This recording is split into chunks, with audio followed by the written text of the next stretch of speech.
आप सभी लोगों का स्वागत है फिर से एक बार दुरान क्रिक जोन में। आशा करता हूँ सभी लोग सही सलामत होंगे। तो चलिए शुरू करते हैं आज का वीडियो, जो कि देखें तो अगर देखें तो टीमों के बीच ये मुकाबला होने वाला है ट्राई सीरीज, जहाँ पे अ, तीनों यूरोपियन कंट्री, जो खास तौर पे देखें तो नेदरलैंड्स, आयरलैंड और स्कॉटलैंड के बीच ये मुकाबला है। और ये सीरीज कल से शुरू हुआ है और 6 मैचेस खेले जाने वाले, यानी कि एक दूसरे के विरोध दो दो मैचेस खेलेंगे। और ख़ास तौर पे देखें तो यहाँ पे तीनों ही टीमों के लिए महत्वपूर्ण ये बात है कि 4-4 मैचेस मिलेंगे। और वही उसके बाद T20 वर्ल्ड कप की तैयारी के लिए ये ट्राई सीरीज रखा गया है। और वहाँ पे देखें तो ये नेदरलैंड्स में सभी मैचेस होंगे, द हेग में।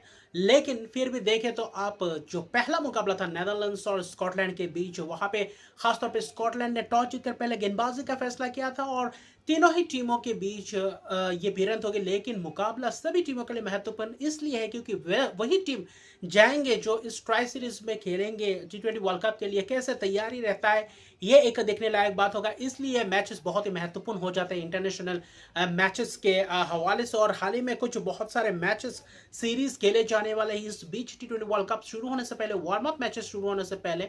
और वहाँ पे देखने लायक बात होगी कि ये टीम्स कैसे जद्दोजहद करती है और अपने आप को किस मुकाम में पाती है। क्योंकि नेदरलैंड्स ने जो बल्लेबाजी की, माइकल लेविट जो एक युवा बल्लेबाज है और खासतौर पे ताबड़तोड़ अंदाज में बल्लेबाजी करते, ज़्यादा अंतर्राष्ट्रीय T20 खेलने का तजुर्बा नहीं है, लेकिन सिर्फ 5-6 मुकाबले खेला। जो इस मैच में 43 रन की पारी, जो कि बहुत ही महत्वपूर्ण पारी थी, जो शुरुआत थी मैक्सवेल आउट के साथ, विक्रमजीत सिंह को मिडिल ऑर्डर्स में उनको बल्लेबाजी करने के लिए भेजा। लेकिन देखें तो माइकल लेविट की जबरदस्त बल्लेबाजी दिखाई दिया, जो चाहिए एक T20 मुकाबले में जो शुरुआत चाहिए। मैक्सवेल आउट हालांकि थोड़े बहुत धीमे चले, लेकिन गेंदबाजी में भी अच्छा खासा स्कॉटलैंड के गेंदबाज ब्रैडली क्यूरी, जो अच्छा खासा तेज तरह गेंदबाज है, क्रिस सोल अच्छा खासा गेंदबाजी किया। लेकिन मैक्सवेल आउट और वही लेविट जब तक खेल रहे थे अच्छा खासा रन बढ़ रहा था।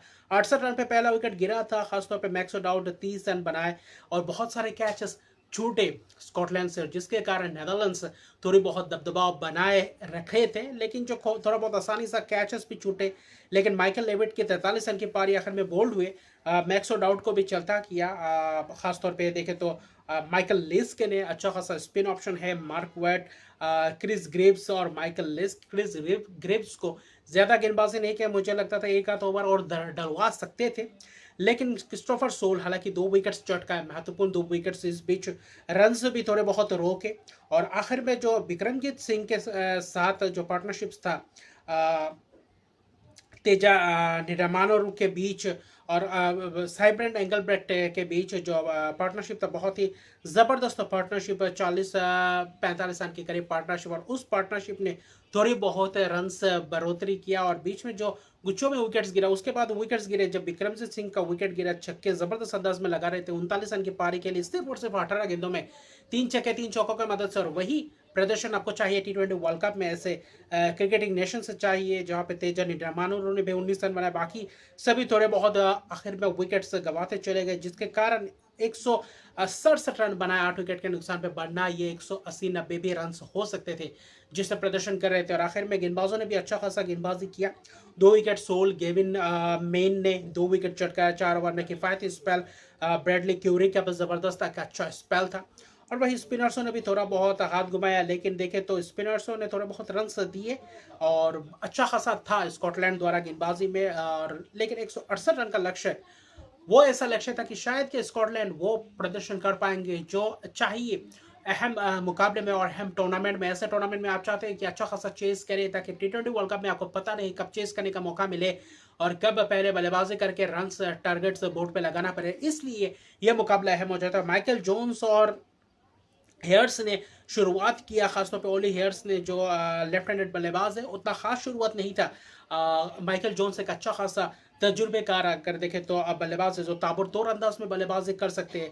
और वही देखें तो अच्छा खासा बल्लेबाजी का रिकॉर्ड भी है, लेकिन वही देखें तो उन्होंने भी ज़्यादा T20s खेले नहीं, लेकिन फिर भी देखें तो अपने आप को मौका दे सकते थे। लेकिन यहाँ पे भी फिर से एक और बार नाकाम रहे, 1 रन बनाया ओली की हेयर्स, चार्ली थियर कुछ खास नहीं, और टॉप ऑर्डर के तीनों बल्लेबाज 16 के अंदर चलते बने। पावर प्ले में कुछ खास रन्स बने भी नहीं, जो अब 168 रन का लक्ष्य का पीछा कर रहे थे। सिर्फ और सिर्फ 34 रन बना गए थे 3 विकेट के नुकसान पे।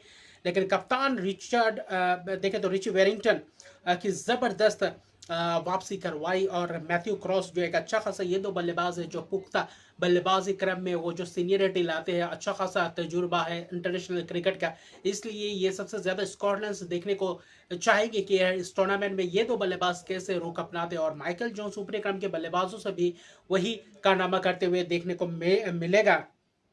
बेरिंगटन 39 रन की पारी के लिए और मैथ्यू क्रॉस ने 49 रन की पारी, और इन दोनों के बीच जो पार्टनरशिप हुआ लगभग 60-65 रन का पार्टनरशिप, और उस पार्टनरशिप ने थोड़ी बहुत वापसी करवाई थी। लेकिन जब रिची बेरिंगटन का विकेट गिरा और वहां से फिर से वही कोलैप्स होना शुरू हुआ। आखिर तक मैथ्यू क्रॉस डटे रहे थे, लेकिन फिर भी देखे तो वो जो कारनामा चाहिए था स्कॉटलैंड से, वो कारनामा आखिर में बाकी कोई योगदान नहीं कर पाए थे और गुच्छों में विकेट गिरते गए। लेकिन विवियन किंगमा की जबरदस्त गेंदबाजी फिर से वही वापसी करते हुए दिखाई दिए। विवियन किंगमा देखे तो 50 ओवर के वर्ल्ड कप में थे नहीं, थोड़ी बहुत चोटिल होने के कारण, लेकिन यहाँ पे 4 विकेट 3.1 ओवर में 21 रन देकर और ज़बरदस्त अपना स्पेल किया। अगर आप विवियन किंगमा की बात करें तो यही बेस्ट फिगर था इस मैच में।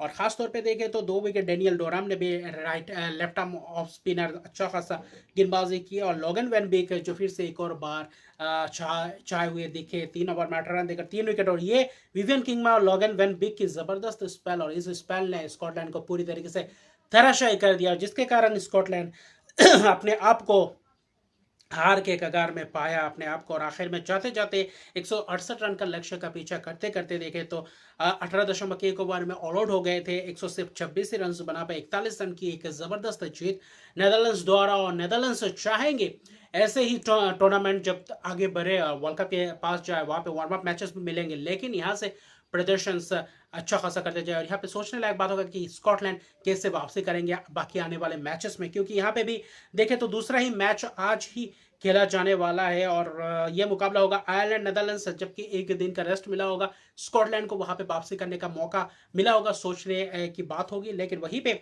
आयरलैंड से भी जबरदस्त मुकाबले खेलते हुए आ रही है।